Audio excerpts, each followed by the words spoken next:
এশার নামাজের পরে খাবার খেয়ে বাদশা তার আরামের বিছানায় শুয়ে পড়ল। বাবা গভীর রাত্র যখন হয়ে গেল রে, তাকে দেখে বাদশার বাড়ির পিছনের গেট দিয়া জঙ্গল থেকে বিশাল বড় একটা বিষাক্ত সাপ তাকে সবল দেওয়ার জন্য, তাকে আক্রমণ করার জন্য পিছনের দরজা দিয়া ঢুকতেছে।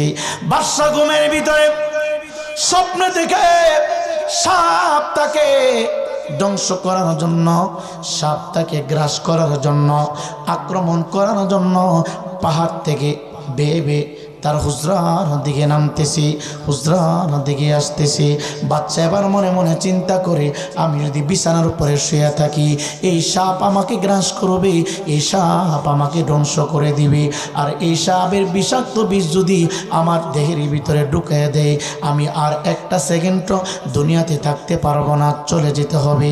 আমার মাওলার ডাকে সারা দিয়ে দুনিয়া জমিন থেকে বিদায় হয়ে যেতে হবে রে।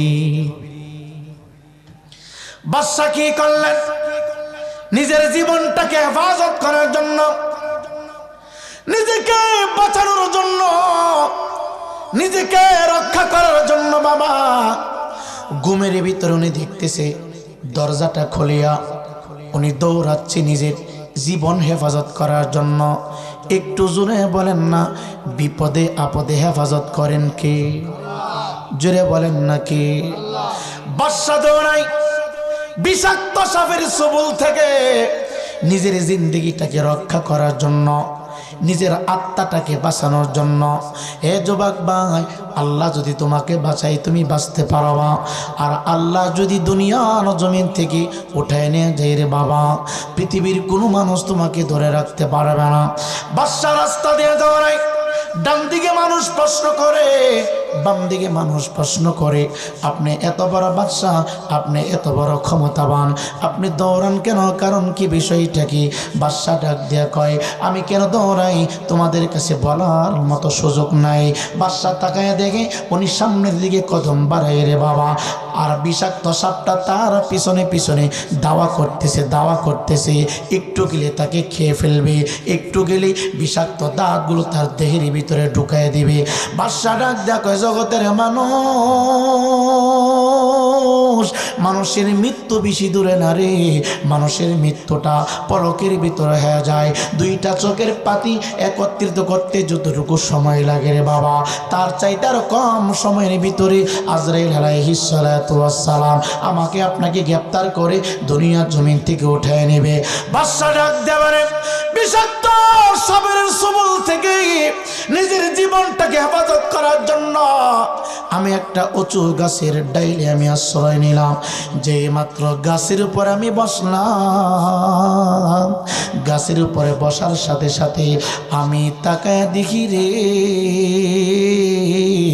গাছের তলায় একটা জঙ্গলের বাঘ হা করে বসে আছে।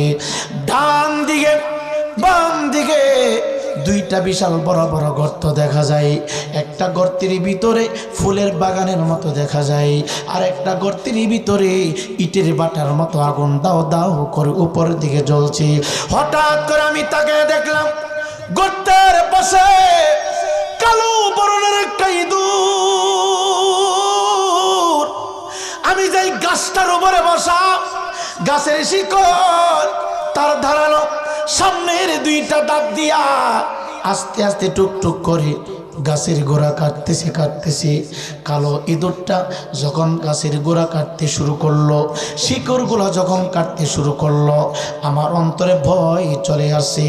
এক রাত্র কাটবে, দুই রাত্র কাটবে, তিন রাত্র কাটবে, কাটতে কাটতে তো গাছের গোড়াটা হালকা হয়ে যাবে। হালকা হইলে তো আমি নিচে ঢলে যাব, পড়ে যাব, বাঘ আমাকে খেয়ে ফেলবে। ঘুমের মধ্যে এই স্বপ্নগুলো দেখতেছে রে বাবা। হঠাৎ করে কালো ইঁদুরটা গাছের গোড়া কাটতে কাটতে কাটতে কাটতে যখন ক্লান্ত হয়ে গেল, বাদশা ডাক দেখো জগতের মানুষ, আমি তাকে দেখি কালো ইঁদুরটা দেওয়ার পরে সাদা বরণের একটা ইঁদুর দৌড়ে চলে আসছে।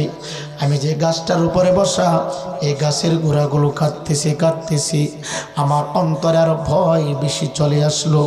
দুইটা ইঁদুর যদি একেবারে কাটতে শুরু করে রে, গাছটা হঠাৎ করে ডলে যাবে, হয়তো সাপ আমাকে গ্রাস করবে অথবা বাঘ আমাকে খেয়ে ফেলবে।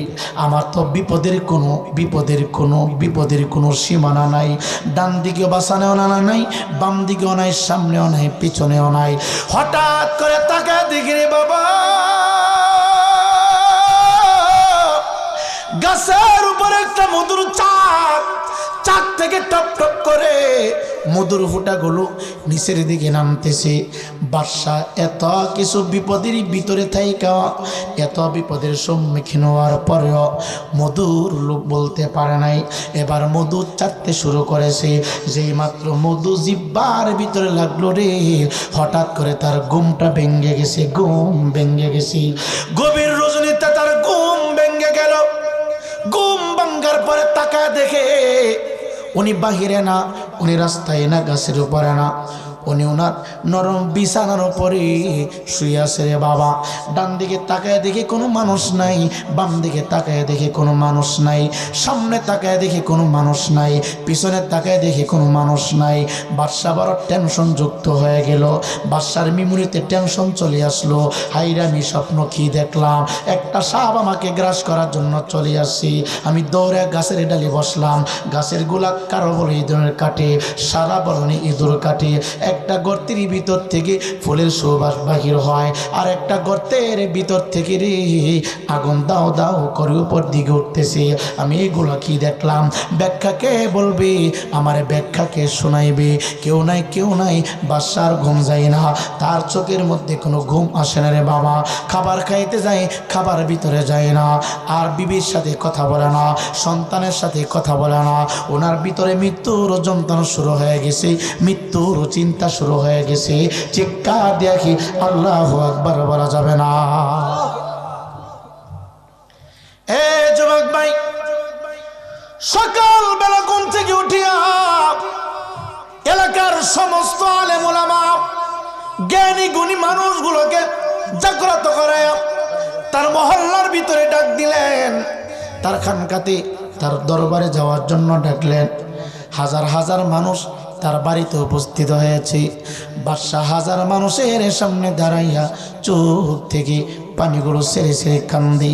একজন ডাক দেখে, হুজুর আপনি হইলেন আমার নেতা, আপনি হইলেন সাধারণ মানুষের নেতা, আপনি সাধারণ মানুষের সামনে দাঁড়াইয়া চোখের পানি সেরে সেরে কেন কান্দেন, কারণ কি, বিষয়টা কি?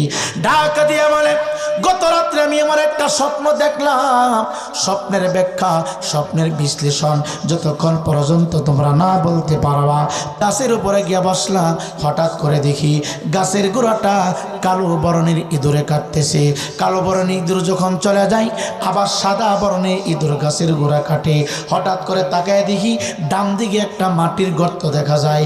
গর্তের ভিতর থেকে রে খুশবু বাহির হচ্ছে, আর একটা গর্তের ভিতর থেকে ইটের বাটার মতো আগুন দাও দাও করে জ্বলছি।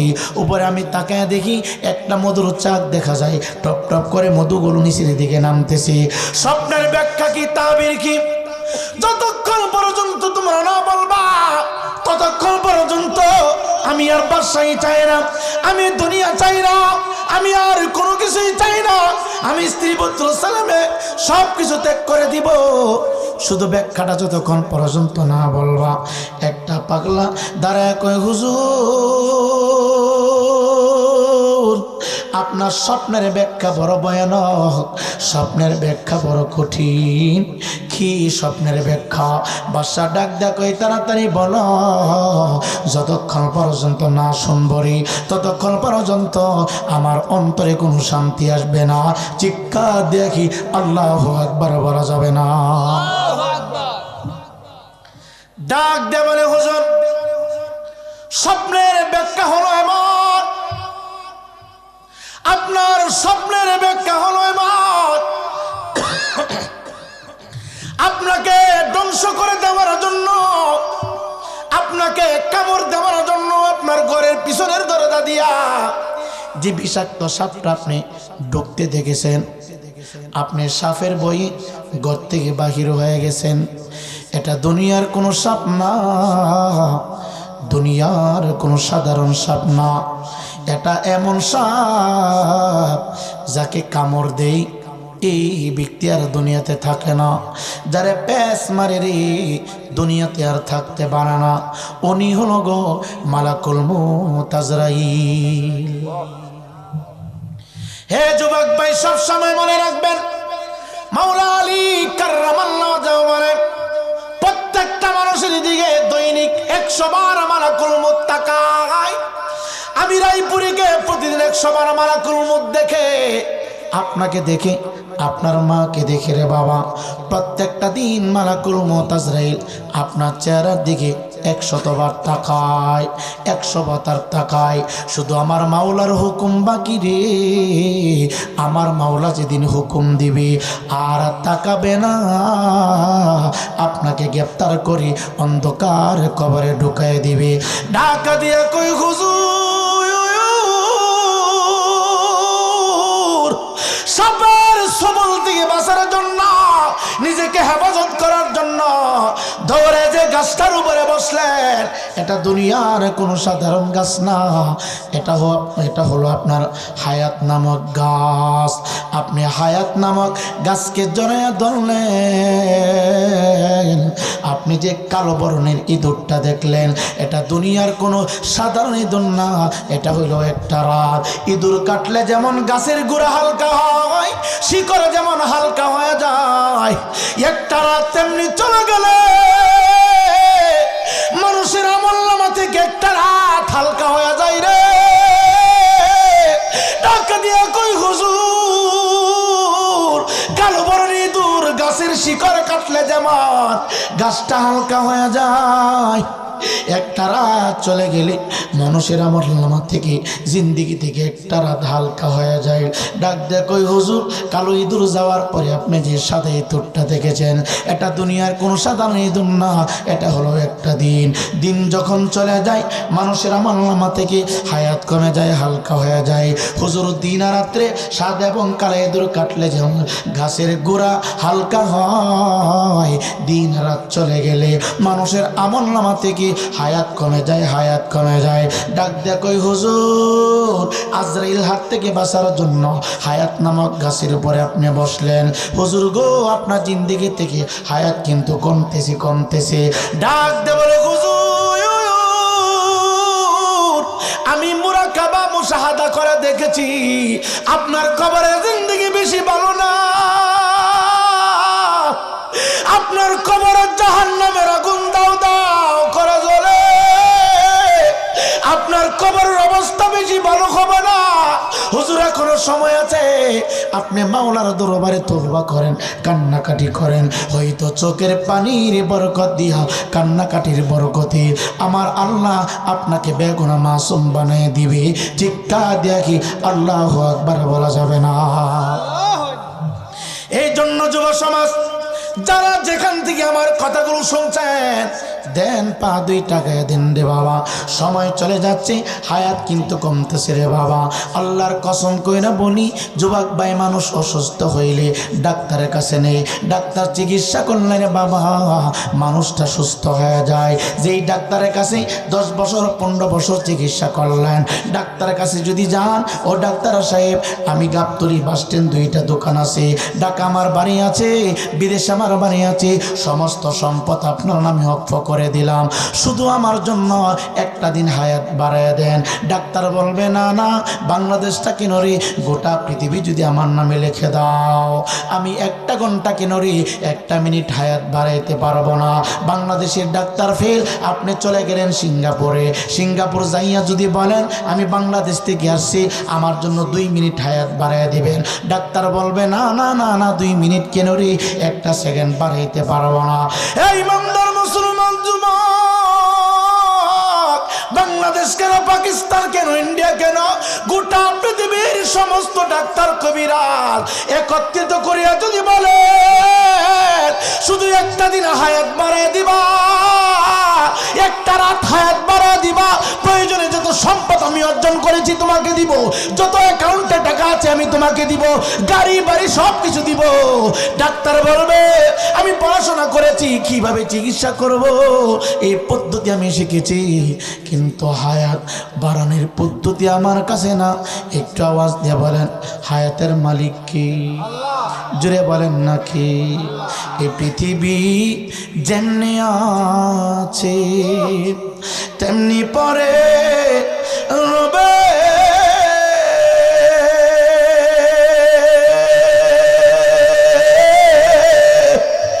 সুন্দর পৃথিবী একদিন ছেড়ে দিতে হবে রে ভাই, ছেড়ে দিতে হবে।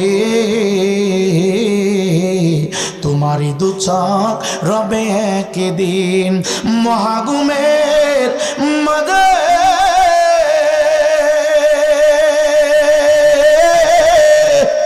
এক নজর দেখিয়া তোমায় বিদায় করে দিবে রে ভাই, বিদায় করে দিবে। এই পৃথিবী যেমনি আছে তেমনি পরে রবে, সুন্দর পৃথিবী একদিন ছেড়ে দিতে হবে রে ভাই, ছেড়ে দিতে হবে। যুবক ভাই আল্লাহর কসম করে বলি, মৃত্যুর যন্ত্রণা কত কঠিন কেমনে তোমার বোঝাইব, কোন ভাষা দিয়ে কথা বললে বুঝবা। আমরা শুধু দেখি রাস্তাঘাটে মানুষ ধাক্কা খায় মরে যায়, ট্রাকের সাথে ধাক্কা খায়, বাসের সাথে ধাক্কা খায়, ডাক্তার বলে ব্রেন অ্যাটাক হয়েছে, হার্ট অ্যাটাক হয়েছে। না রে না রে না, যুবক ভাই আজ থেকে 20 বছর পূর্বে ব্রেন অ্যাটাকের রোগী ছিল না, হার্ট অ্যাটাক কি মানুষ বুঝতো না, ডায়াবেটিস কি মানুষ বুঝতো না, যুবক ভাই আলসার কি মানুষ জানতো না। দিন দিন শুধু হায়াত কমতেছে, দিন দিন শুধু হায়াত কমছে। আগের মুরব্বীগুলো 1 বছর 100 বছর 150 বছর 120 বছর 30 বছর দুনিয়া জমিনে চলাফেরা করেছে। এখন 50 বছরের ভিতরে যুবকটা কয়েকবার হার্ট অ্যাটাক করে, কয়েকবার ব্রেন স্ট্রোক করে। যুবক ভাই ডাক্তার বলে ডায়াবেটিস হয়ে গেছে, ডাক্তার বলে হার্ট অ্যাটাক করেছে, ব্রেন অ্যাটাক করেছে। এটা ব্রেন অ্যাটাক না, হার্ট অ্যাটাক না রে বাবা। মানুষ যত অন্যায় বেশি করবে, যত পাপাচার বেশি করবে রে, তার আমল নামা থেকে আমার আল্লাহ হায়াত নামক দৌলত কমাইয়া দিবে। মিথ্যা বললে হায়াত কমে যায়, জিনা করলে হায়াত কমে যায়, অপরাধ করলে আমার আল্লাহ হায়াত কমে দিবে। এই জন্যই তো মানুষগুলো অল্প বয়সে মৃত্যুবরণ করে, মৃত্যুবরণ করে। এই যুবসদের বাবা, যদি মৃত্যুর যন্ত্রণা পরীক্ষা করতে চাও, এখন হাতের তালুটা মুখের উপর একটু চাপ দিয়ে রাখো, বুঝতে পারবা মৃত্যুর যন্ত্রণা কেমন। হাতের তালুটা মুখের উপর একটু সামান্য সময়ের জন্য চাপ দিয়ে ধরে রাখো, নাকের 2টা ছিদ্রের ভিতরে 2টা আঙ্গুল দিয়া মুখের অক্সিজেন 5টা মিনিট, নাকের অক্সিজেন 2 মিনিট, মোটামুটি সব মিলে 5টা মিনিট তুমি অক্সিজেন বন্ধ করে দাও, বুঝতে পারবা বাবা মৃত্যুর যন্ত্রণা কেমন কঠিন হবে। নবী আমার ডাক দেখো উম্মত, মানুষের হায়াতের জিন্দেগি যখন শেষ হয়ে যাবে, মানুষের আমলনামা থেকে হায়াত যখন ফোনে যাবে রে, জানেননি অবস্থাটা কেমন হয়, জানেননি অবস্থা কেমন হয়। কোন ভাষায় কথা বললে দিলটা নরম হবে, কোন ভাষা দিয়ে কথা বললে আপনার অন্তরটা রসুলের কদম মোবারকের দিকে আসবে। নবী আমার ডাক দেখো মালাকুল মউতের অনেকগুলো সূরত, একটা সূরত দিয়া সমস্ত নবী এবং রাসূলগণের রূহ বাহির করে, আরেকটা সূরত দিয়া সমস্ত জিনদের রূহ বাহির করে, আরেকটা সূরত দিয়া ইমামদের রূহ বাহির করে, আরেকটা সূরত দিয়া বেঈমানের আত্মা বাহির করে, বেনামাজের আত্মা বাহির করে। জানেন না এই সূরতটা কেমন হবে বাবা? জানেন না এই সূরতটা কত ভয়ঙ্কর হবে গো? বেনামাজির সামনে যে সূরত নিয়ে দাঁড়াবে, মাথা থাকবে আসমানে বাবা, পা 2টা থাকবে জমিনের উপর। থাকবো আমরা? থাকবেন পৃথিবীতে কেউ? কেউ থাকবে না। পিছনে তো চেয়ারে যারা বসছেন, আমি বলছিলাম একটু সামনে আসার জন্য।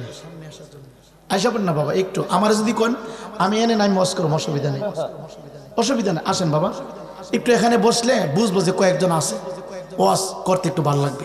এখন তো চোখ বুঞ্জুস করতেছি। আসেন একটু সামনে আসেন। এই বাবা, আরে চেয়ারটা একটু ছেড়ে দেন না, যারা আছেন যাদের কোমরের সমস্যা আছে তারা বাদ দেন, চেয়ারটা একটু ছেড়ে দেন না বাবা। হায় হায় রে, আহা, চেয়ার রে চেয়ার। আসেন আসেন আসেন আসেন। তাই যারা অসুস্থ আছে তারা থাকে, অসুস্থ অনেকের কোমরের সমস্যা থাকতে পারে। সকলে একটু দরুদ শরীফ পড়েন। আল্লাহুম্মা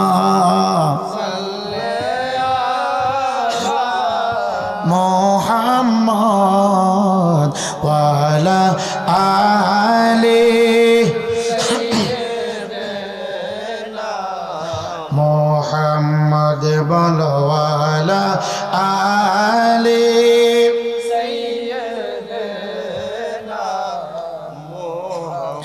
নিজের হাতে বান্দা তুমি আল্লাহ বানায়া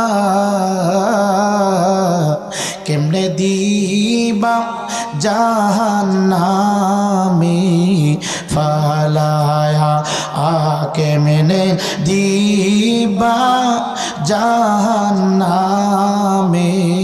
ফালায়া, বলো আল্লাহুম্মা সাল্লি জোরে ওয়ালা আলি সাইয়্যিদিনা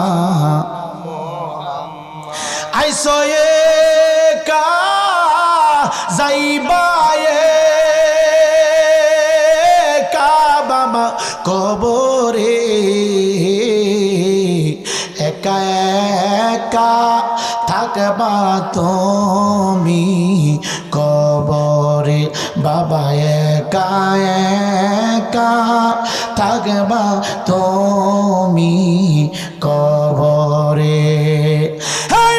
মুসলমান যুবক, পৃথিবীতে কেউ থাকবে না গো, প্রত্যেকটা মানুষের জন্য দুনিয়াটা ক্ষণস্থায়ী রে। হে যুবক, আপনি ঢাকা শহর পাঁচতলাতে ভাড়া থাকেন, মালিক যেই সময় ইচ্ছা সেই সময় বিল্ডিং থেকে আপনাকে বাহির করে দিতে পারবে। মালিকের ইচ্ছা মতো আপনি ইচ্ছা করলে ভাড়াটিয়া বাসা মৃত্যু পর্যন্ত থাকতে পারবেন না। মালিকের প্রয়োজন হইলে বাবা আপনাকে বাহির করে দিবেন। এই পৃথিবীটা আমরা যারা মানুষ আমাদের জন্য ভাড়াটিয়া। এই দেশ থেকে আমাদেরকে চলে যেতে হবে। আমার মাওলা যেদিন ধরবে রে, যেদিন ডাক মারবে বাবা, প্রত্যেকের গলার মধ্যে মৌতের রশি লাগানো আছে রে বাবা। বাচ্চারা দেখবেন গড়ি উড়াই, গড়ি হালকা বাতাস লাগলে গড়িটা অনেক দূরে চলে যায়। গড়িটা পরে যাইয়া মাথা নাড়াইয়া বাচ্চাকে বলে আর আমি আসবো না আসবো না। গড়ি তো জানে না গড়ির গলার ভিতরে যে রশি লাগানো আছে। ইমানদার মুসলমান বাবারা, দুনিয়ার সামান্য সময় পাইয়া রে বাবা আমরা আখিরাত বলে গেলাম। দুনিয়ার সামান্য সময় পাইয়া মৃত্যুর কথা আমরা বলে গেলাম। দুনিয়ার বুক বিলাস পাইয়া অন্ধকার কবরের কথা আমরা বলে গেলাম। মনে রাখবা প্রত্যেকটা মানুষের গলার ভিতরে, প্রত্যেকটা মানুষের গলার মধ্যে রে বাবা মওত নামক রশি আমার আল্লাহ দিয়া রাখছে। যেদিন টান দিবে তুমি দোকানে থাকো, দোকান পরে থাকবে, তুমি চলে যেতে হবে। সিঞ্জি চালাইতেছ, সিঞ্জি নামাই চলে যাবে, তুমি চলে যাবে। বাসের ভিতরে তুমি আছো, বাস চলতে থাকবে রে বাবা, তুমি চলে যাবে। তোমার জন্য কেউ থামবে না, তুমি শুধু চলে যাই এবারে বাবা। চলে যাওয়াটা আমাদের জন্য যেন মঙ্গল হয়, চলে যাওয়াটা আমাদের জন্য ঈমানে যাওয়া হয়। হে যুবক ভাই, কবরবাসীদের স্মরণে মাহফিল। কবর কবর কবর কবর কবর, মালাকুল মউত আজরাইল বেঈমানের সামনে, বেনমাজির সামনে গো এমন একটা সুরত নিয়ে হাজির হবে রে। মাথা থাকবে আসমানে লাগানো, পা দুইটা থাকবে জমিনের উপরে, একটা হাত শিমালে আর একটা হাত মাগরিবে, একটা হাত সৃষ্টির শুরুতে আর একটা শেষ প্রান্তে রে বাবা। ডান দিকে যতগুলি চক্ষু থাকবে, বাম দিকে ততগুলি চক্ষু, সামনে ততগুলি চক্ষু রে বাবা, পিছনে ততগুলি চক্ষু। হে যুবক ভাই, তার দাঁতগুলি আপনারা হয়তো হাতির দাঁতগুলো দেখেছেন, যেমন ভয়ানক রে বাবা। আজরাইল আলাইহিস সালাতু ওয়াস সালামের একটা সুরতের ভিতরে, তার দেহের ভিতরে যে দাঁত থাকবে রে বাবা, দাঁতগুলো হাতির দাঁতের চাইতে আরো ভয়ানক থাকবে, ভয়ানক থাকবে রে বাবা। ইমানদার মুসলমান যুবক, কোন মায়ের সন্তানেরা বাবারা কবরবাসীদের জন্য মাহফিল সাজাইছো, আমি তোমাদেরকে ধন্যবাদ জানাই, মোবারকবাদ জানাই। আজকে কবরবাসীরা বড় খুশি, কবরবাসীরা বড় আনন্দিত। চিৎকার দিয়ে কি আল্লাহু আকবার বলা যাবে না? একটা মুর্দার আজকে কবর নাই, কবর নাই। মাহফিলের চতুর্পাশে ভিক্ষুকের মতো তারা দাঁড়ায় আছে রে। আমার সন্তান নি মাহফিলে আছে, আমার কোন আত্মনি মাহফিলে আছে, আমার কোন আওলাদ নি মাহফিলে আছে। আত্মাগুলি চতুর্পাশে দাঁড়িয়ে আছে রে বাবা। যুবক ভাই, মালাকুল মউত আজরাইল আলাইহিস সালাতু ওয়াস সালাম তোমার আমার সামনে দাঁড়িয়ে থাকবে, দাঁড়িয়ে থাকবে। ইয়া আইয়াতুহান নাফসুল মুতমাইন্না ইরজিই ইলা রাব্বিকি রাদিয়াতাম মারদিয়া। আত্মা যদি রে বাবা ইমানদারের আত্মা হয়, রূহটা যদি ইমানদার হয়, আস্তে আস্তে বাহির হয়ে যাবে। আজরাইল আলাইহিস সালাতু ওয়াস সালাম জানেননি জাহান্নামীদের আত্মারা কেমনে বাহির করে। যুবক ভাই, আমার হাত দুইটা হাতে দুইটা টিস্যু, একটা টিস্যুর ভিতরে কোনো ময়লা নাই। বেনামাজি যারা, তাদের সামনে জাহান্নাম থেকে সালার চটের মতো, সালার চটওয়ালা। এ যুবক ভাই, বোঝানোর জন্য বলছি, দেখেন না রাস্তাঘাটে মানুষ মারা গেলে আমার প্রশাসন ভাইয়েরা সালার চট দিয়া তাকে এইভাবে প্যাকেট বানায়া গাড়ির ভিতরে তুলে রে বাবা। ও যুবক ভাই, জাহান্নাম থেকে আজরাইল আলাইহিস সালাতু ওয়াস সালাম সালাত চটের মতো দুর্গন্ধযুক্ত কাপড় নিয়া বেনামাজির সামনে হাজির হয়ে যাবে। এ যুবক, এত বড় চার আমি আমির হোসেন নাই পরে দেখি গো, এমন ভয় পাবো। এ যুবক, মৃত্যুর কিছুক্ষণ পূর্বে দেখবেন মানুষের জবান বন্ধ হয়ে যায়, হাত পাগুলো ঠান্ডা হয়ে যায়। হযরত ইমাম গাজ্জালী রাদিয়াল্লাহু তাআলা ডাক দেয়া কয়, জগতের মানুষ আজরাইলকে যদি একটা পলক দেখিয়া 1 বছরের জন্য তারে বাঁচার সুযোগ দেওয়া হইত রে, কোনোদিন জবান দিয়ে সেই কথা বলতো না। শুধু 24টা ঘন্টা আজরাইলের ভয়ানক সুরত থেকে বাঁচার জন্য আল্লাহর দরবারে প্রার্থনা করত, আল্লাহর দরবারে প্রার্থনা করত। মৃত্যুর পূর্বে দেখবেন অনেক মানুষের হাত পা ঠান্ডা হয়ে যায়, মৃত্যুর পূর্বে দেখবেন অনেক মানুষের জবান বন্ধ হয়ে যায়, হাত পাগুলো বাঁকা হয়ে যায়। যুবক ভাই, যুবক ভাই, আজরাইল আলাইহিস সালাতু ওয়াস সালামের বদ আকৃতি দেখিয়া রে বাবা আমিরাই পুরীর জবানটা হঠাৎ করে বন্ধ হয়ে যাবে। দেখবেন মানুষ মৃত্যুর কিছুক্ষণ আগে বাবার কাছ থেকে দোয়া নেই, সন্তানের সাথে কথা বলে, বিবির সাথে কথা বলে, সমস্ত মানুষের সাথে কথা বলে, হঠাৎ করে দেখবেন তার জবানটা বন্ধ হয়ে গেছে। কারণ কি জানেননি? আজরাইল আলাইহিস সালাতু ওয়াস সালামের চেহারাটা দেখিয়া তার জবানটা হঠাৎ করে বন্ধ হয়ে গেছে। শুধু জবান বন্ধ হয় না গো, আমিরাই পরীর ভিতরে কলিজা আছে, কলিজা। আপনার দেহের ভিতরে কলিজা আছে রে বাবা। প্রত্যেকটা মানুষের ভিতরে আমার আল্লাহ কলিজা ফিট কইরা দিছে। আজরাইলের বছরটা দেখিয়া প্রত্যেকটা মানুষের দেহের ভিতরে কলিজাটা মাঝখান দিয়া ঠাস করে ফেটে যায়।